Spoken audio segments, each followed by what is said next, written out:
Hello students, hope so आप अच्छे होंगे। मैं भी बहुत अच्छा हूँ। और आपको सभी को merry Christmas as well as जो नव वर्ष आगे 2021 आने वाला है वो आप सभी के लिए शुभकामनाएं। भगवान आपको तरक्की दे, चार्टर्ड बनो, बनो ना बनो, जीवन में सक्सेस रहो। मैं हमेशा बोलता हूँ सक्सेसफुल होना बहुत ज़रूरी है और सक्सेसफुल होने के लिए मेहनत करना बहुत ज़रूरी है। और मेहनत के लिए आपको जो भी आपका लक्ष्य है उसके बारे में 24/7 बेसिस सोचना है और उसको इम्प्लीमेंट भी करना है। जैसे हम स्ट्रेटजी में भी पढ़ते हैं, स्ट्रेटेजिक मैनेजमेंट में भी, formulation as well as implementation, result end में हर किसी चीज के अंदर रिजल्ट मायने मायने रखता है। अगर आउटपुट है तभी जो है कुछ होगा। फॉर एग्जाम्पल के लिए जो मैं इन दिनों अपनी कंपनी में वर्क कर रहा हूँ, मैंने तो कई बार अपनी क्लास में भी बताया है बच्चों को। तो वहाँ पर हमारे मार्केटिंग डायरेक्टर हैं मिस्टर राजेश सचदेवा जी। तो उनके साथ एक दिन मैं बैठा था तो उन्होंने मुझे कहा कि, मैंने कहा भैया आप क्या कर रहे हो? तो उन्होंने कहा सुनील, मैं ना सिर्फ सेल्स और कलेक्शन पे फोकस करता हूँ। मैंने कहा यार सिर्फ यही दो चीजें क्यों? कहते अगर ये दो चीजें अच्छी होंगी ना तो बाकी सब चीजें छुप जाएंगी, सेल्स और कलेक्शन। मुझे उनकी बात बड़ी अच्छी लगी। देखो मैं आज भी जिक्र कर रहा हूं इस बात को, कम से कम 20 से 25 दिन हो गए। तो सेम वैसे ही है, अगर तुम पास हो गए तो ऑटोमेटिक तुम चाहे कम पढ़े ज्यादा पढ़े, कुछ गलती करी नहीं करी, वो छुप जाएगा। तो अल्टीमेटली मेहनत करना, मेहनत करने से मेहनत करने से सक्सेस मिलती है और सक्सेस के पीछे बाकी सब चीजें छुप जाती हैं। कंफर्म? तुमने भी देखा होगा कोई कोई अब और अपनी इंडियन मेंटेलिटी है, अपना कल्चर है, यहाँ पे सक्सेस को जो है ना मनी से मेजर किया जाता है। ठीक है, तुमने भी देखा होगा कोई रिच पर्सन है, चाहे वो आपको लगता भी होगा यार ये बस बैठा है, इसके फादर का काम था चल रहा है, तो भी उसकी रिस्पेक्ट होगी। और दूसरा जो मेहनत कर रहा है, कोशिश कर रहा है, उसकी इन कंपैरेटिव, ये शब्द में बोलते हुए थोड़ा सा मुझे अच्छा नहीं लग रहा क्योंकि मैं इस चीज को समझता हूं, पर इन कंपैरेटिव उससे कम रिस्पेक्ट होगी। ठीक है, तो हमने अपने जो है इंटरनली मेहनत करनी है। ठीक है, तो जैसे एक मैंने पीछे एक मैसेज भी शेयर किया था मैं फेसबुक पर कि बाढ़ से फसल नहीं होती, फसल तो बारिश से होती है। सेम वैसे ही बाहर शोर मचाने से कुछ नहीं होता, बंद कमरे में मेहनत करो। ठीक है, और उस मेहनत का रिजल्ट प्रोड्यूस करो। कंफर्म? चलो ये बात वैसे ही शुरू हो गई। वैसे मैं आज जो है आपके सामने ये वीडियो में एक आपको एक टॉपिक करवाना चाहता था जो आने वाले एग्जाम के लिए भी अच्छा है और कभी ना कभी आएगा। ठीक है, तो इसको यूट्यूब पर डालेंगे आपके लिए और आप भी अपनी डिमांड रखते रहना। और मेरी लाइफ अच्छी चल रही है एट प्रेजेंट। मैं अपने होम टाउन हूँ और कोविड के कारण तुम्हें पता ही है, और एक बिजनेस प्लान भी कर रहा हूँ एज वेल एज आपके साथ तो जुड़ा ही हुआ हूँ। और अब चलते हैं, हम आगे बढ़ते हैं। आज का टॉपिक हम करेंगे स्टेप्स टू इम्प्लीमेंट बीपीए। देखो बेटा, बीपीए क्या होता है? Business process automation. अब आ जानी चाहिए मेरे साथ, बिजनेस प्रोसेस ऑटोमेशन। एक बार फिर से बोलो, क्या? Business process automation. Business process automation का मतलब क्या हुआ? हमने अपनी ऑर्गेनाइजेशन के प्रोसेस को टेक्नोलॉजी की मदद से अगर ऑटोमेट कर दिया। क्या किया? बिजनेस के प्रोसेस को किसकी मदद से? टेक्नोलॉजी की। टेक्नोलॉजी मतलब आईटी की मदद से। आईटी की मदद से हमने क्या कर दिया? ऑटोमेट कर दिया। दैट विल कंसीडर एज क्या? Business process automation. For example के लिए आईआरसीटीसी। आईआरसीटीसी एक वेबसाइट है जिस वेबसाइट के अंदर हम अपनी टिकट की बुकिंग को क्या करते हैं? ऑनलाइन टिकट बुक करते हैं। दैट विल रिजल्ट क्या चीज? Cost saving. रेलवे को कितना स्टाफ नहीं रखना पड़ा, उसका पेपर सेव हुआ। ठीक है, और कस्टमर को बढ़िया फैसिलिटी मिली, टाइम सेव हुआ। तो ये बीपीए के फायदे हैं। तो बीपीए क्या है? टेक्नोलॉजी की मदद से ऑटोमेट करना बिजनेस के प्रोसेस को। एग्जाम्पल के लिए अटेंडेंस का सिस्टम तुमने देखा होगा, अगर हम किसी ऑर्गेनाइजेशन में जाते हैं तो वहां पे एक बायोमेट्रिक डिवाइस लगी होती है, एम्प्लॉय आता है, बायोमेट्रिक डिवाइस पे अपना जो है फिंगरप्रिंट लगाता है, उसकी अटेंडेंस लग जाती है। दैट विल कंसीडर एज क्या चीज? ऑटोमेशन ऑफ अटेंडेंस सिस्टम, यानी कि दैट आल्सो कॉल्ड क्या? बीपीए। फॉर एग्जांपल के लिए एक ऑर्गेनाइजेशन है, उसमें automatic economic order quantity set की हुई है। जैसे ही उस इकोनॉमिक ऑर्डर क्वांटिटी पे हमारा मटेरियल पहुंचा, ऑटोमेटिक पीओ जनरेट होगा और PO will be deliver to अपना सप्लायर, और सप्लायर गुड्स दे देगा। जिसका फायदा क्या होगा? जिसका फायदा ये होगा कि हमारी ऑर्गेनाइजेशन में गुड्स की शॉर्टेज नहीं होगी। That will also known as क्या चीज? बीपीए। तो बीपीए क्या हुआ? बीपीए मींस टेक्नोलॉजी की मदद से, एक बार फिर से क्या? टेक्नोलॉजी की मदद से क्या करना? अपनी ऑर्गेनाइजेशन के बिजनेस के प्रोसेस को ऑटोमेट करना। कंफर्म?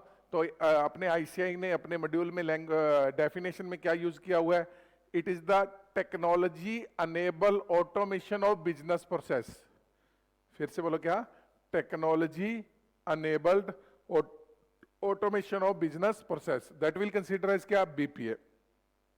अब बेटा एक क्वेश्चन बनता है तुम्हारा, स्टेप्स टू इंप्लीमेंट बीपीए, कि एक ऑर्गेनाइजेशन जब ऑटोमेशन करती है तो ऑटोमेशन के लिए क्या स्टेप यूज करती है? तो बेटा देखो, कोई भी काम करना है तो काम करने से पहले वो ये देखेगी कि मुझे ऑटोमेशन करना क्यों है। फॉर एग्जाम्पल के लिए हमने अटेंडेंस का केस लिया या परचेज ऑर्डर का केस लिया। अटेंडेंस के केस में चलते हैं तो ऑर्गेनाइजेशन के अंदर क्या हो रहा है? ऑर्गेनाइजेशन के अंदर जो एम्प्लॉय है वो मैनुअल अटेंडेंस लगा रहा है। अब इमेजिन करो, एक ऑर्गेनाइजेशन के अंदर लगभग 2000 एम्प्लॉय हैं, 3000 एम्प्लॉय हैं। अभी रिसेंट में एप्पल वाला केस हुआ था, जहां पे एम्प्लॉय ने जो तोड़फोड़ करी थी, चाइना ने भी इसको ऑब्जेक्ट किया था उस पर, तो वहां पे भी अटेंडेंस के कारण ये प्रॉब्लम हुई। तो अटेंडेंस का सिस्टम मेरे यहां पर मैनुअल है। जब मेरे यहां पर मैनुअल अटेंडेंस का सिस्टम है तो आप सोचो, एक ऑर्गेनाइजेशन के अंदर 2000 एम्प्लॉय हैं या 1000 एम्प्लॉय है, वो एग्जैक्ट 9 बजे आता है। अब 9 बजे गेट के ऊपर 2000 एम्प्लॉय खड़े हैं, उनके सामने रजिस्टर रख दिया जाता है। रजिस्टर में पतली पतली लाइनें हैं, इमेजिन करके देखो। उन लाइनों में वो टाइम लिखता है, साइन करता है। राम के अंदर शाम साइन कर जाता है, शाम के अंदर राम साइन कर जाता है, और शाम को राम रोता है इवनिंग में। तो ये वाली प्रॉब्लम आती है बिकॉज ऑफ क्या चीज? Manual attendance system. तो मेरा कहने का भाव ये है कि एक ऑर्गेनाइजेशन ऑटोमेशन पर कब जाएगी? तब जाएगी पहले वो देखेगी मुझे ऑटोमेशन की जरूरत क्यों है। तो सबसे पहला हमारा स्टेप है define why we plan to implement BPA, यानी कि हम ये डिफाइन करेंगे, ये कंसीडर करेंगे कि भैया मुझे ऑटोमेशन की जरूरत क्यों है। अब ऑटोमेशन की मुझे जरूरत इसलिए है क्योंकि मेरी सैलरी टाइम पर नहीं बन रही, मेरा एम्प्लॉय सेटिस्फाई नहीं है, मेरा एम्प्लॉय जेलस फील करता है। किससे? दूसरे एम्प्लॉय से, कि भैया सो एंड सो एम्प्लॉय को तो ना आने पर भी या लेट आने पर भी पूरी सैलरी मिलती है, सैलरी पे करने में डिले होता है। That are the reason, that are the main cause जिसके कारण एक ऑर्गेनाइजेशन अपने यहां पर बिजनेस के प्रोसेस को ऑटोमेट करना चाहती है। अब मैंने देख लिया भैया मेरी ऑर्गेनाइजेशन में ये कमियां हैं, मुझे ऑटोमेशन करना है। ऐसे ही मेरे यहां पर गुड्स शॉर्ट हो जाते हैं, क्योंकि जब मैं मैनुअल प्रोसेस है ऑर्डर देने का, जब मुझे पता ही नहीं लगता कि भैया यहां पर मेरे गुड्स कम हो गए, और जिसके कारण मेरी ऑर्गेनाइजेशन में गुड्स शॉर्ट हो गए, गुड्स शॉर्ट हो गए तो प्रोडक्शन नहीं हुई, प्रोडक्शन नहीं हुई तो डिलीवरी नहीं हुई, डिलीवरी नहीं हुई तो कस्टमर सेटिस्फाई नहीं हुआ। तो मुझे पहले ये देखना है कि मुझे बीपीए करना क्यों है। फिर जब मैंने ये चीज डिफाइन कर ली कि मुझे बीपीए की जरूरत है वाई, तो मैं देखूंगा कि भैया उसके रूल्स और रेगुलेशन क्या हैं। फॉर एग्जाम्पल के लिए मुझे अटेंडेंस सिस्टम लगाना है तो मैं देखूंगा वेजिस एक्ट क्या बोलता है, फैक्ट्री एक्ट क्या बोलता है। अगर मुझे परचेज ऑर्डर के लिए अपना परचेज ऑर्डर का ऑटोमेशन करना है तो मैं कंसीडर करूंगा कि मेरे यहां पर इकोनॉमिक ऑर्डर क्वांटिटी कितनी है। जब ये चीजें कंसीडर कर लूंगा, और अपने एग्जांपल में मैंने पहले कहा रेलवे में ये वाई वी प्लान में क्या देखूंगा पहले स्टेप में, भाई भैया मेरे कस्टमर जो है वो जो मेरा पैसेंजर है, रेलवे ने देखा वो बड़ा परेशान हो रहा है। चंदा कोचर ने आईसीआईसीआई बैंक में बीपीए ऑटोमेट करने के लिए बीपीए लगा अपना सीबीएस लगाया, कोर बैंकिंग सिस्टम लगाया, एटीएम लगाए। उसने देखा कि कस्टमर बड़ा परेशान होता है, उसको बैंक में आना पड़ता है, बैंक में भीड़ हो जाती है। यानी कि ये वाई को डिफाइन करता है। फिर उन्होंने रूल्स और क्या देखे, रेगुलेशन। अब मैं प्रोडक्ट परचेज ऑर्डर के केस में क्या देखूंगा, ईओक्यू देखूंगा, इकोनॉमिक ऑर्डर क्वांटिटी कितनी है, फैक्ट्री एक्ट देखूंगा। तो मेरा दूसरा क्या हुआ, रूल्स एंड रेगुलेशन। जब मैंने ये चीज देख ली, फिर मैं देखूंगा कि मेरा एग्जिस्टिंग प्रोसेस कैसे होता है। मैंने पहले ही चर्चा करी कि अटेंडेंस के केस में मेरे यहां पर गेट पर क्या होता है, एक रजिस्टर मेंटेन किया हुआ है जिसके ऊपर साइन करते हैं। अब मेरे को एग्जिस्टिंग पता होगा तभी तो मैं उसको क्या करूंगा, इंप्रूव करने की कोशिश करूंगा। तो थर्ड स्टेप के अंदर हम देखते हैं, डॉक्यूमेंट करते हैं किसको, एग्जिस्टिंग वाले प्रोसेस को जिसको हम ऑटोमेट करना चाहते हैं। तो थर्ड क्या हुआ, document the process we wish to automate. चौथा, फिर चौथे स्टेप के अंदर हम देखते हैं कि हमारी ऑर्गेनाइजेशन का ऑटोमेशन के कारण, ऑटोमेशन से मकसद क्या है। फॉर एग्जाम्पल के लिए मैंने कहा कि भैया मेरी सैलरी की कैलकुलेशन सही टाइम पर नहीं होती, सैलरी मैं सही टाइम पर नहीं दे सकता, एम्प्लॉय आपस में लड़ते हैं, और मेरा प्रोडक्शन सही टाइम, प्रोडक्शन का जो रॉ मटेरियल परचेज करना है वो ऑर्डर सही टाइम पर नहीं होता। तो मैं उसके लिए अपना ऑब्जेक्टिव एंड गोल वही सेट करूंगा जो मेरी प्रॉब्लम्स है। उन प्रॉब्लम्स को डील करने के लिए, प्रॉब्लम्स को डील करना ही मेरा ऑब्जेक्टिव और क्या होगा, गोल होगा। ताकि अब मेरा ऑब्जेक्टिव और गोल क्या बन गया कि मेरी सैलरी टाइम पर जाए, मेरी सैलरी की कैलकुलेशन सही हो, सही टाइम पर हो, मेरा परचेज ऑर्डर सही टाइम पर जाए। ये मेरे ऑब्जेक्टिव और क्या हो गए, गोल। अब बच्चों देखो चारों स्टेप को एक बार देखो। पहले मैंने देखा वाई, फिर मैंने रूल्स और रेगुलेशन देखे, फिर मैंने एग्जिस्टिंग प्रोसेस को स्टडी किया, फिर मैंने कहा भैया इस प्रोसेस को जब मैं ऑटोमेट करने जा रहा हूं तो उस ऑटोमेशन से मुझे अचीव क्या होना चाहिए, that will consider as my objective and क्या चीज, गोल। और जब मैंने उस ऑब्जेक्टिव एंड गोल को कंसीडर कर लिया, डिसाइड कर लिया, अब बेटा मुझे तो आईटी आती नहीं, मैं एक छोटा बिजनेसमैन हूं या बिजनेसमैन हूं, भैया मैं तो अपनी चेयर पर बैठा हूं। अब उस आईटी को लगाने के लिए मुझे एक बढ़िया आदमी ढूंढना पड़ेगा जिसको आईटी का ज्ञान हो। इन्फोसिस जैसी कंपनी ढूंढनी पड़ेगी, टीसीएस जैसी कंपनी ढूंढनी पड़ेगी जो सॉफ्टवेयर में डील करती है, जो मेरे लिए सॉफ्टवेयर बना कर देगी।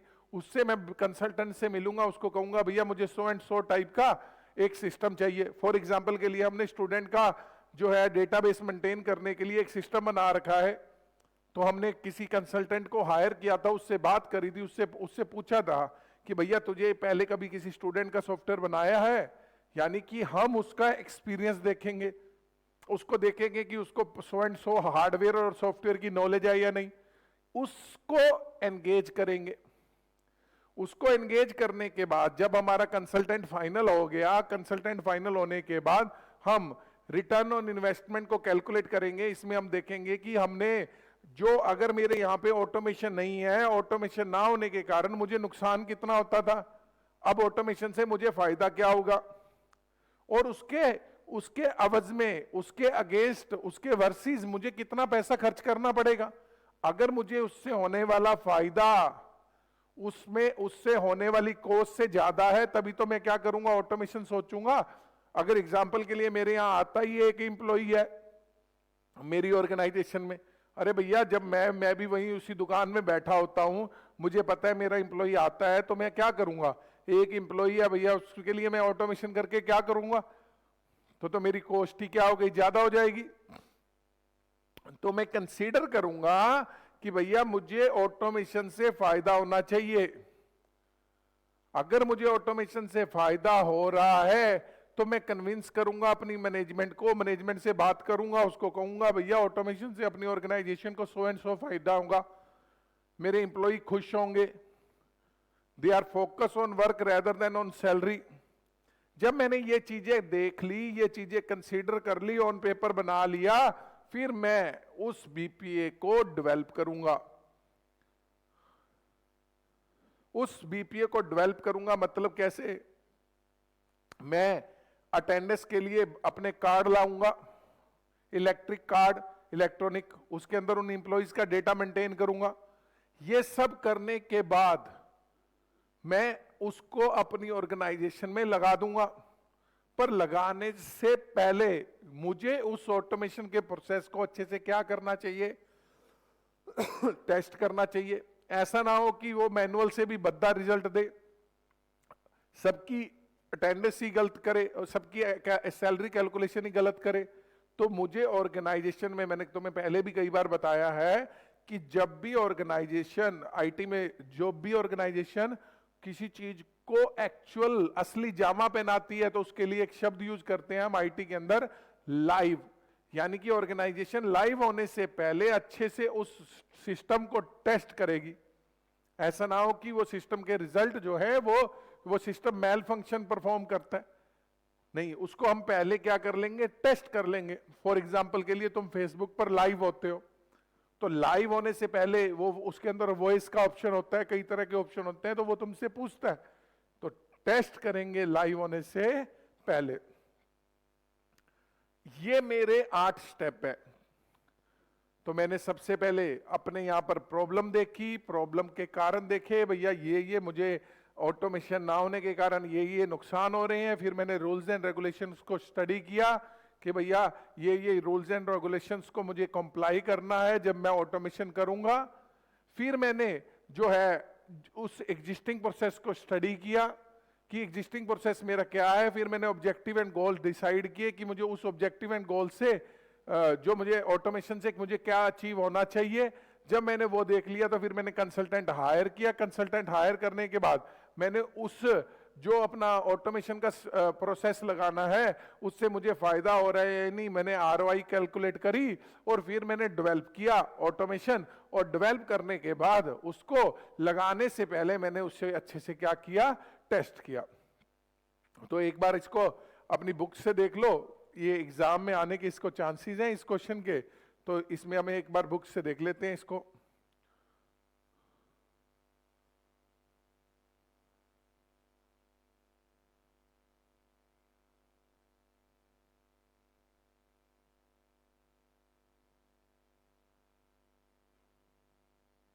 सुनो, ये क्वेश्चन है तुम्हारा स्टेप्स टू इंप्लीमेंट बीपीए। तो पहले हमने क्या देखा? प्लान बनाया। वाई देखा, why we plan to implement BPA. तो वो कह रहा है कि भैया जब तुम इस चीज को स्टडी करोगे तो ये चीज तुम्हें जस्टिफिकेशन देगी कि तुम्हें इंप्लीमेंट करना है या नहीं करना ऑटोमेशन को। कंफर्म?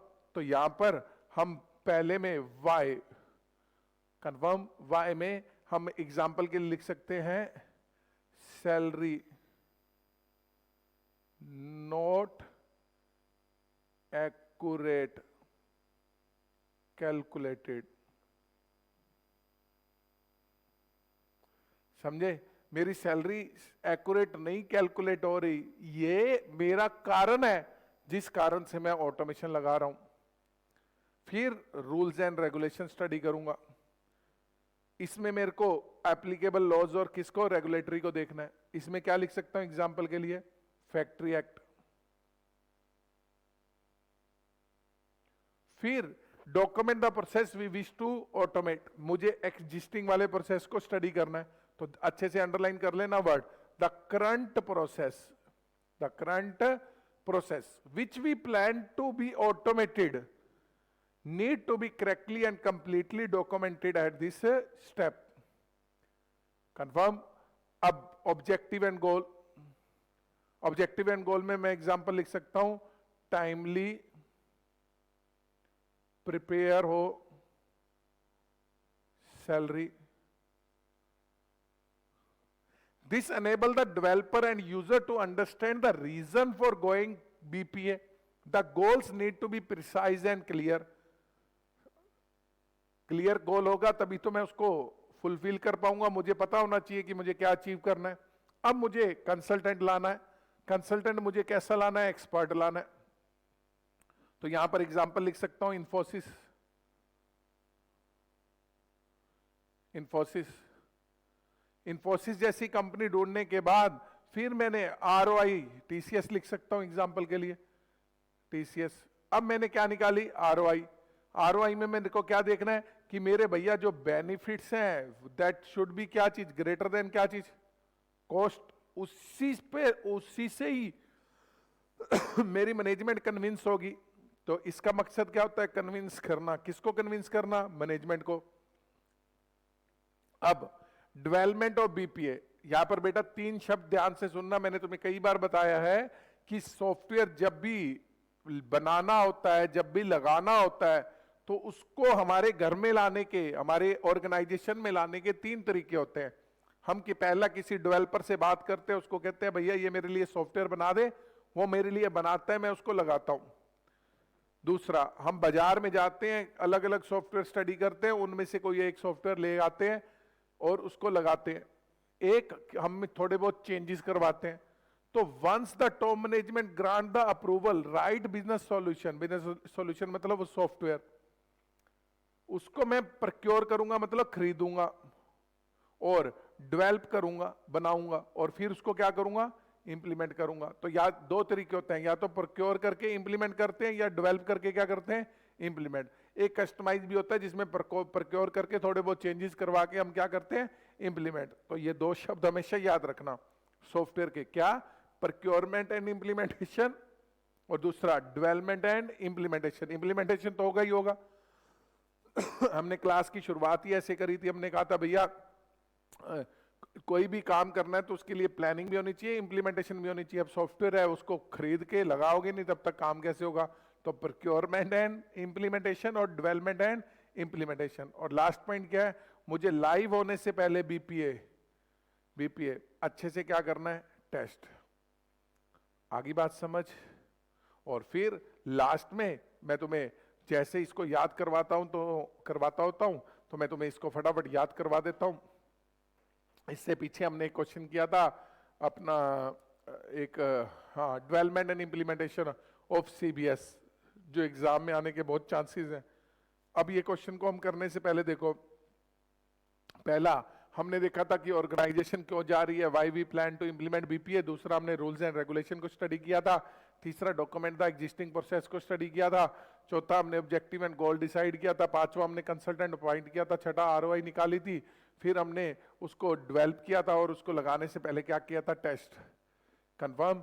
तो हम इसको एक स्टोरी से याद करेंगे, तो मेरे साथ ध्यान से सुनना इस बात को। देखो, हमने अपना अमरनाथ की यात्रा, बम बम बोले की यात्रा का प्लान बनाया। तो फर्स्ट पॉइंट क्या हुआ, प्लान। तो वहां पर जाने के कुछ रूल्स और रेगुलेशन होते हैं कि भैया तुम्हें हार्ट की प्रॉब्लम नहीं होनी चाहिए, ठीक है। और भी कई सारे रूल्स और रेगुलेशन होते हैं, जैसे इस टाइम कोविड की प्रॉब्लम है, तो कोविड के भी कुछ रूल्स और रेगुलेशन है। तो मुझे क्या प्लान बनाकर मैं क्या स्टडी करूंगा, रूल्स और रेगुलेशंस। अब मुझे वहां पर अपने रूल्स और रेगुलेशन स्टडी किए, तो मुझे पता लगा कि मुझे वहां पर आधार कार्ड भी लेकर जाना है, तो मुझे डॉक्यूमेंट लेकर जाने। तो पहले मैंने क्या बनाया, प्लान। और जाने के लिए मैंने वेबसाइट पर जाकर रूल्स और क्या देखे, रेगुलेशन। फिर मैंने क्या इकट्ठे किए, डॉक्यूमेंट। कंफर्म। फिर वहां पर लगभग मेरे ख्याल से 40 किलोमीटर की यात्रा है, तो मैं वहां पर पहुंचा। वहां पर पहुंचकर मैंने सोचा कि यार इतनी दूर मैं अकेला कैसे जाऊंगा, मुझे रास्ते का पता नहीं, या मेरे साथ भी कोई फैमिली मेंबर है तो बड़ी मुश्किल होगी। तो मैंने कहा भैया एक वो घुड़सवार होते हैं उनकी मदद लेता हूँ, या पिट्ठू होते हैं वो सामान लेकर जाएंगे, उनकी मदद लेता हूँ। तो मैंने वहां पर पहुंचकर किसकी मदद ली, कंसल्टेंट की। तो ये मेरी पहाड़ी पर पहुंचना मेरा ऑब्जेक्टिव था।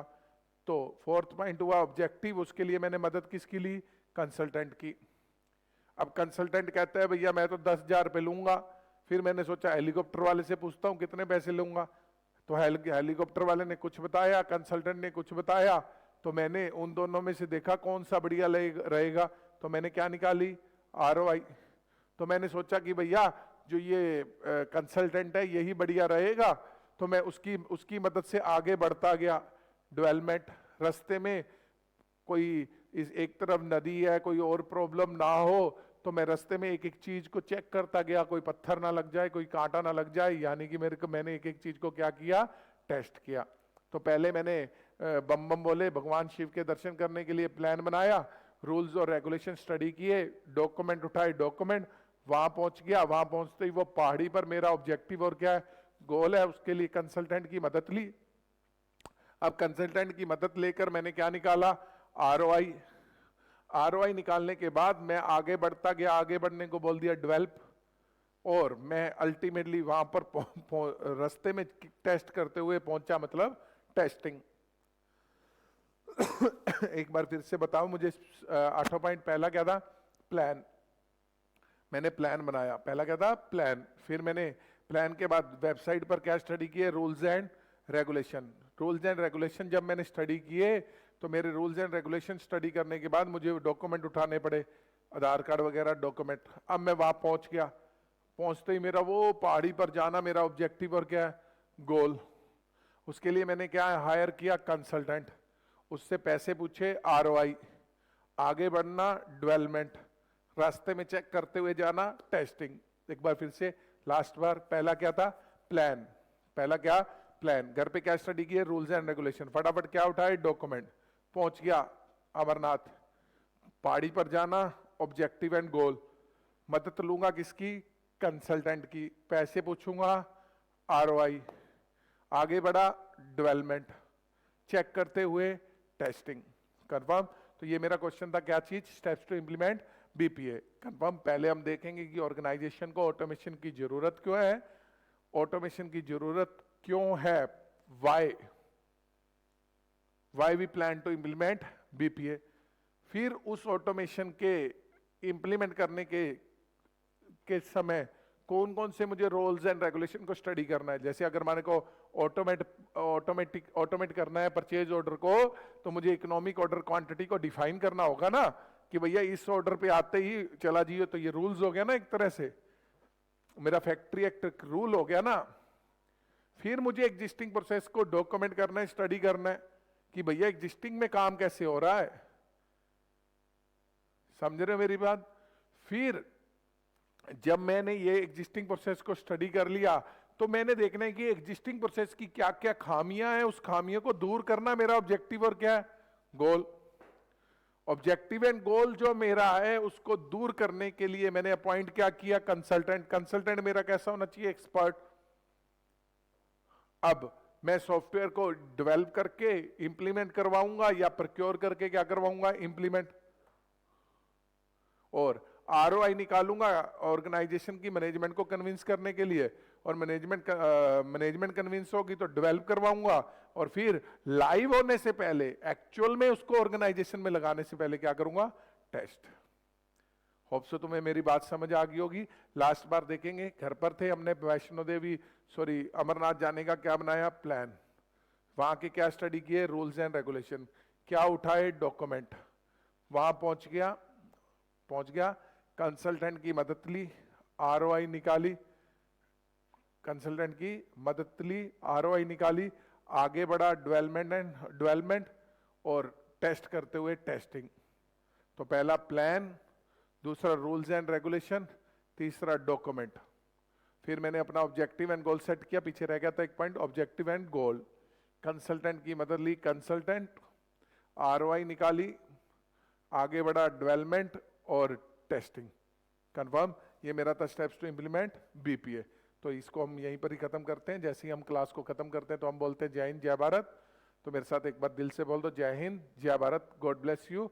भगवान तुम्हें खुश रखे। Wish you very happy new year and merry Christmas. God bless you.